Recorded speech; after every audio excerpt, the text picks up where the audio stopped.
আমি মোহাম্মদ তাইমুল হাসান। আজকে এই ক্লাসে সবাইকে স্বাগত জানাচ্ছি।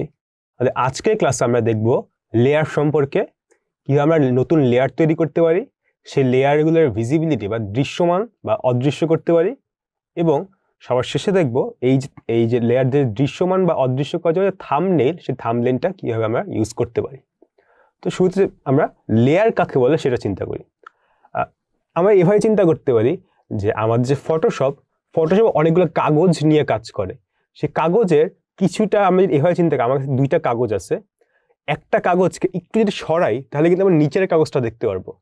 আমরা যদি উপরের কাগজে একটা কিছু লিখি আর নিচের কাগজে যদি আরেকটা কিছু লিখি, আমি যদি একটু সরাই যদি দেই তাহলে কিন্তু আমাদের নিচেরটাও কিন্তু দেখা যাবে। বা উপরের কাগজটা যদি একটু হালকা হয় বা একটু পাতলা হয় তাহলে কিন্তু সেই উপরের কাগজের ভিতর দিয়ে কিন্তু আমরা নিচের যে কাগজ সেটা কিন্তু আমরা দেখতে পারি।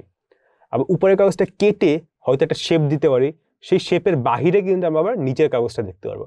এই যে একটা পেজের উপর যে আরেকটা পেজ রাখা, তার উপর যে আরেকটা পেজ রাখা, এগুলোকে লেয়ার করতেছি না, মানে একটার উপর আরেকটা স্তর ক্রিয়েট করতেছি, এগুলো হচ্ছে বলা হচ্ছে লেয়ার। ফটোশপে আমরা আসলে এরকম করে আমরা লেয়ার তৈরি করতে পারি। এই যে লেয়ার আইকনটা, লেয়ার হচ্ছে আমাদের এই যে বাম পাশের যে প্যালেট, সেই প্যালেটে আমাদের লেয়ার বলতে একটা অপশন আছে। এটা আমি যদি না পাই তাহলে এখান থেকে এডিট থেকেও বা উইন্ডো থেকেও হয়তো আমরা লেয়ার অপশনটা আমরা খুঁজে পাবো। আমরা এই লেয়ারে আমরা কি একটা মাত্র অপশন বা একটা জিনিস দেখতে পাচ্ছি, সেটা হচ্ছে আমাদের ব্যাকগ্রাউন্ড বলতে একটা কি বলা যায়, একটা বক্স সিলেক্ট হয়ে আছে। এখানে আরো কিছু কিছু অপশন আছে, সেই অপশনগুলো যেমন এখানে নর্মাল লেখা আছে, এখানে অপাসিটি দেওয়া আছে, এইগুলো আপাতত কিন্তু আমরা কিছু করতে পারতেছি না। তার কারণ হচ্ছে এই যে লেয়ারটা, এই লেয়ারটা কিন্তু লক হয়ে আছে। লক হওয়ার কারণটা হচ্ছে কি, এইটা হচ্ছে একটা ব্যাকগ্রাউন্ড। আমরা ব্যাকগ্রাউন্ড বা নিচের যে পার্টটা, এটা শুরুতে আমরা চেঞ্জ করতে পারি না। আমরা যদি চাই এইটাকে আমরা না, এখন এটাকে ব্যাকগ্রাউন্ড না, এটাকে আমরা এইটাকে একটা কোনো অন্য কিছু একটা করবো, সেটা আমরা কিভাবে করব, সেটা হচ্ছে আমাদের এখানে রাইট ক্লিক করব, লেয়ার ফ্রম ব্যাকগ্রাউন্ড যদি দেই তাহলে এইটা আমাদের ফার্স্টের নেম লেয়ার 0 এই নামে আসবে। আমি ওকে দিই তাহলে দেখা যাচ্ছে কি আমাদের পাশে কিন্তু লকের যে একটা বা তালার যে একটা আইকন, সেই আইকনটা কিন্তু এখন আর নাই। সেই জায়গায় এখানে ব্যাকগ্রাউন্ডের জায়গায় এখানে লেখা আছে লেয়ার 0। এই যে এখন আমার কাছে যেটা আছে সেটা হচ্ছে একটা নতুন লেয়ার আছে। এই লেয়ারটার উপরে আমরা যদি একটা নতুন লেয়ার তৈরি করতে পারি, বা এর নিচে হয়তো একটা নতুন লেয়ার করতে পারি, বা আমরা এই লেয়ারগুলোকে উপরে বা নিচে টেনে হয়তো আমাদের যে সাইজ না, ওরিয়েন্টেশনটা চেঞ্জ করতে পারি। তো তার জন্য কি দরকার, অবশ্যই আমার নতুন কয়েকটা লেয়ার তৈরি করতে হবে। সেটা কিভাবে করা যায়, এটা করার দুইটা অপশন আছে। আমরা এই যে লেয়ারের যে ট্যাব, তার নিচে যদি যাই এখানে একটা প্লাস আইকন দেখতে পাবো। এক এক জায়গায় হয়তো দেখতে এক এক রকম, বাট মোটামুটি আমরা এখানে যদি নিয়ে যাই তাহলে হয়তো আমরা ক্রিয়েট নিউ লেয়ার অপশনটা দেখতে পারবো। সিলেক্ট করলে আমরা এখানে একটা লেয়ার 1 অপশন আছে, একটা নতুন একটা উইন্ডো বা একটা রেক্ট্যাঙ্গেল বা একটা ট্যাব ক্রিয়েট হয়েছে বলা যায়। ট্যাব বলা যায় না, মানে একটা উপরে লেয়ার 0-এর উপরে আরেকটা বক্স ক্রিয়েট হয়েছে। আমি চাই এইখান থেকেও যে লেয়ারের পাশে এইখান থেকেও আমরা নিউ লেয়ার দিতে পারি। কিন্তু আগের বার যদি আমাদের কোনো এরকম পপ আপ আসে নাই, এখানে একটা পপ আপ এসেছে যেটা হচ্ছে আমরা চাইলে নামকরণ করতে পারি। আমরা আপাতত নামকরণ করতে চাচ্ছি না, যে নিউ লেয়ার 2 দেওয়া থাকবে। এখন যদি এই যে লেয়ারগুলো, সেটা আসলে কিছু হচ্ছে না, কারণটা হচ্ছে কি এগুলো আমার আলাদা আলাদা হইলো, প্রত্যেকটার কিন্তু কোনো কিছুই নাই, জাস্ট একটা ট্রান্সপারেন্ট বা খালি একটা লেয়ার। আমি যদি খালি লেয়ার না চাই, আমি যদি একটা সলিড কালার লেয়ার যদি চাই তাহলে কি করব, এই জায়গায় আমরা একটা সলিড কালার, মানে এইখানে একটা কালার অপশন আছে, সেই সলিড কালার থেকে ধরা যাক আমরা গ্রে একটা কালার নিতে যাচ্ছি।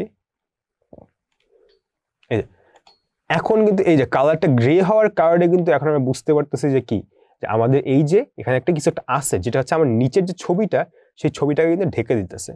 আমি যখন যে ছবিটাকে যদি দেখতে চাই তাহলে কি করতে পারি, ছবিটাকে আমরা টেনে এই যে কি বলে লেয়ার, এটার উপরে আনবো। এটা কিভাবে আনবো, কি হবে, আমরা যেটাকে উপরে নিতে চাই সেটাকে ক্লিক করব, ক্লিক করে আস্তে করে উপরে এনে আনতে থাকবো। আনতে আনতে যখন আমরা দেখবো যে এইটা যেখানে আমরা বসাতে চাচ্ছি সেই জায়গায় একটা চারপাশে একটা রেক্ট্যাঙ্গেলের মতো একটা শেপ এসেছে, তখন আমরা যদি ছেড়ে দিই তাহলে কিন্তু অন্যগুলো এক ঘর নিচে নেমে যাবে। এটা আমরা যেখানে আনতে চাই সেখানে কিন্তু আমরা নিয়ে আসতে পারবো।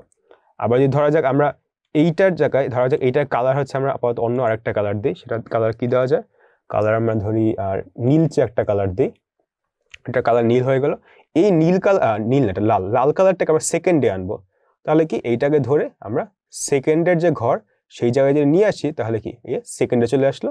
আবার ব্ল্যাক ইশ যে কালারটা বা গ্রে ইশ যে কালারটা সেখানে সবার নিচে। এখন যদি হয় যে না আমি আসলে এই যে এই ছবির যে কালারটা বা ছবির যে লেয়ারটা, সেই লেয়ারটাকে এই জায়গাতে রেখে আমি এর নিচের যে লেয়ারটা সেটা দেখতে চাবো, কি হবে?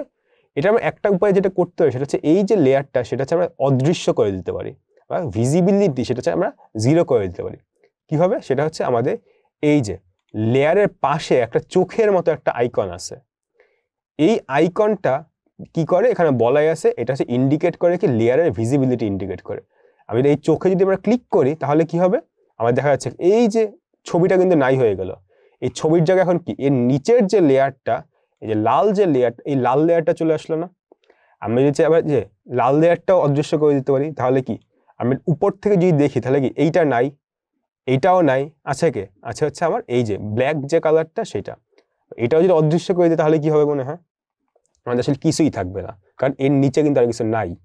তাহলে আমার যেটা থাকবে সেটা হচ্ছে এই যে ফটোশপে এই যে চেক চেক যে একটা প্যাটার্ন দেখা যাচ্ছে, এটা দিয়ে আসলে বোঝাচ্ছে যে এইখানে কিছু নাই, মানে ট্রান্সপারেন্ট বা খালি বলা যায়, মানে সাদা সাদা কিন্তু একটা রং, কিন্তু এই যে একটা প্যাটার্ন সাদা এরপর হচ্ছে গ্রে, এইটা যদি দেখা যাক তাহলে বুঝতে পারবো যে এইখানে কিছু নাই।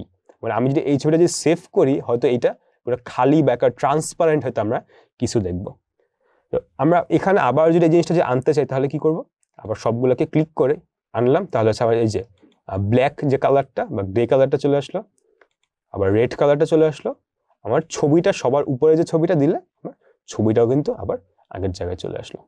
আমরা এখানে কি দেখতে পেলাম, কিভাবে আমরা লেয়ার, নতুন লেয়ার ক্রিয়েট করতে পারি, সেই লেয়ার কিভাবে আমরা উপর নিচ করে আমার যে ওরিয়েন্টেশন সেটা চেঞ্জ করতে পারি, আমার কোন একটা ছবি বা এই যে লেয়ারকে আমরা অদৃশ্য আবার সেটাকে আবার দৃশ্যমান করতে পারি, এবং সবার শেষে এই যে থাম্বনেইলের যে জিনিসটা যেটা হচ্ছে চোখ, এই আইকনটা আসলে কি করে সেটা আমরা জিনিসটা বুঝতে পারলাম।